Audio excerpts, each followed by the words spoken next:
بہت خوب ماشاءاللہ پڑھ دیا جب بھی کسی نے کچھ لکھا قرآن کا،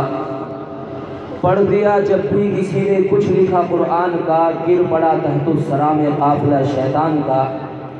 یہ تھے آپ ہی کی بستی سے تعلق رکھنے والے جناب قاری محمد گلبار صاحب، جو اپنی شیرینی آواز سے ہم سب کے دلوں کو مسرور کر رہے تھے۔ شاعر مشرق علامہ اقبال رحمۃ اللہ علیہ فرمایا کرتے تھے کہ وہی ہے خیر امت جو اسے پڑھتے پڑھاتے ہیں،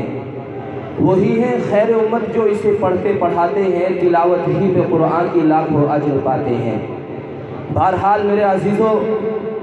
قرآن کریم کی تلاوت کے بعد، اللہ تعالیٰ کی حمد و ثنا کے بعد، اب مجھے ایک محسن انسانیت کا ذکر خیر کرنا ہے، اس لیے کہ اللہ تبارک و تعالیٰ کی حمد و ثنا کے بعد، قرآن کریم کی تلاوت کے بعد اگر کسی ذات عالی کا نمبر آتا ہے، کوئی ذات اقدس اس قابل ہے کہ اس کا ذکر خیر کیا جائے، تو وہ ذات ہے فخر کائنات سرکار دو عالم صلی اللہ علیہ وسلم ہے، جس کے متعلق میں نہیں، دنیا نہیں، علماء اور صلحاء کیا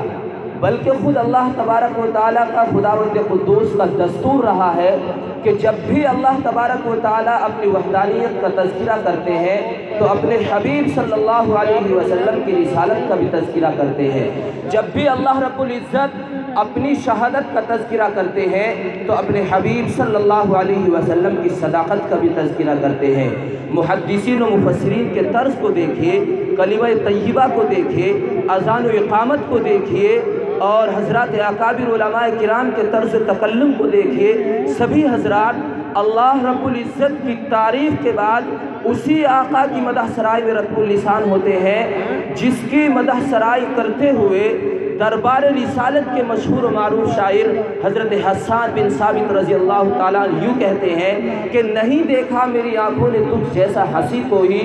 نہیں دیکھا میری آنکھوں نے تجھ جیسا ہنسی کوئی، نہیں ماں جن سکی تجھ جیسا دنیا میں ہنسی کوئی، اور مبرہ تجھ کو عیبوں سے جہاں میں سب کیا پیدا، بنایا تجھ کو ویسا ہی کہ چاہا تو نے خود جیسا۔ جس کی مدح سرائی میں رتب اللسان ہوتے ہوئے حضرت مولانا اسعد اللہ صاحب سابق ناظم مظاہر العلوم سہارنپور یوں فرماتے ہیں کہ رسالت کو شرف ہے ذات اقدس کے تعلق سے، نبوت ناز کرتی ہے کہ ختم الانبیاء تم ہو، جہاں کی ابتدا تم ہو، جہاں کی انتہا تم ہو، زمانہ جانتا ہے صاحب لولا لما تم ہو، اور فصاحت کو تحیر ہے، بلاغت کو پریشانی کہ لفظوں سے بہت بالا محمد مصطفیٰ تم ہو۔ جس کی شان اقدس کو بیان کرتے ہوئے اردو شاعر اقبال سہیل یوں کہتا ہے کہ کتاب فطرت کے سر ورق پر جو نام احمد رقم نہ ہوتا تو نقش ہستی ابھر نہ سکتا، یہ لوح و قلم نہ ہوتا،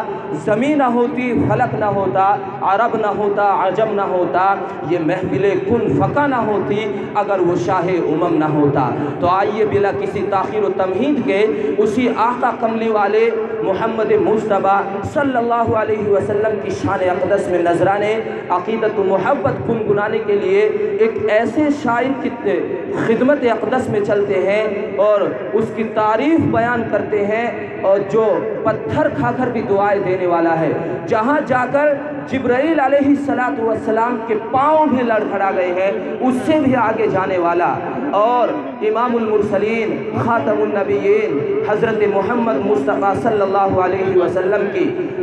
شان اقدس میں نذرانے عقیدت و محبت پیش کرنے کے لیے آواز دیتا ہوں ایک ایسے شاعر خوش الحان، ایک ایسے بین الاقوامی شاعر کو جو الحمدللہ آج گھڑی جس کا چہر دنگ عالم میں ڈنکا بج رہا ہے، جس کو اللہ رب العزت نے لسان شیریں سے نوازا ہے، جس کے متعلق اگر میں یہ کہہ دوں کہ جب وہ کلام پڑھتا ہے تو لگتا ہے کہ جیسے گلاب کھل رہا ہے، اور جب وہ ہنستا ہے تو لگتا ہے کہ جیسے پھول برس رہے ہیں۔ میرا اشارہ کلام، میری مراد ایشیا کی عظیم دینی درسگاہ دارالعلوم دیوبند کے ممتاز متعلم حضرت قاری محمد صادق آزاد صاحب، رفیق الامت حضرت علامہ رفیق صاحب نور اللہ مرقدہ کی پیاری سرزمین سے تعلق رکھنے والا جناب قاری محمد صادق آزاد صاحب سے درخواست کروں گا بڑے ہی ادب و احترام کے ساتھ اس شعر کے ساتھ کہ اللہ کی زمین کو کاغذ بنائیے، اللہ کی زمین کو کاغذ بنائیے، لے کر سمندروں کی سیاہی بھی آئیے، سارے درختوں کا قلم بنائیے اور مدحت نبی کی حور و ملک سے لکھائیے، لیکن کاغذ، قلم،